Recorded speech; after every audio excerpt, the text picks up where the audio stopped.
RBI BOB world ஆப்பை ban பண்ணிட்டாங்க. So net பேங்கிங்கை நம்ம யூஸ் பண்ணிக்கலாம். ரிஜிஸ்ட்ரேஷன் யூசிங் டெபிட் கார்டு ஆப்ஷனை கிளிக் பண்ணிக்கோங்க. Debit card number, expiry date, ATM card pin 3 போட்டுட்டு கேப்சா ஃபீல்டை டைப் பண்ணிவிட்டு வேலிடேட் பட்டனை கிளிக் பண்ணுங்கள். யூசர் ஐடி ஆல்ரெடி ரிஜிஸ்டர்னு வந்துச்சுன்னா ஃபர்கட் யூசர் ஐடி பட்டனை கிளிக் பண்ணுங்கள். 91 போட்டு நம்மளுடைய மொபைல் நம்பரை டைப் பண்ணுங்கள். மொபைல் நம்பருக்கு ஒரு ஓடிபி வந்திருக்கும்.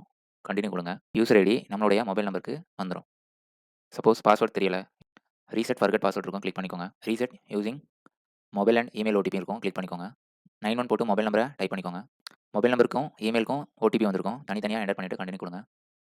Reset sign on and transaction password போத்னு இருக்கும், கிளிக் பண்ணிக்கோங்க. இப்போ ட்ரான்சாக்ஷன் பாஸ்வேர்டும் சைன் ஆன் பாஸ்வேர்டும் நமக்கு தேவையானதை கொடுத்துட்டு சப்மிட் கொடுத்துருங்க.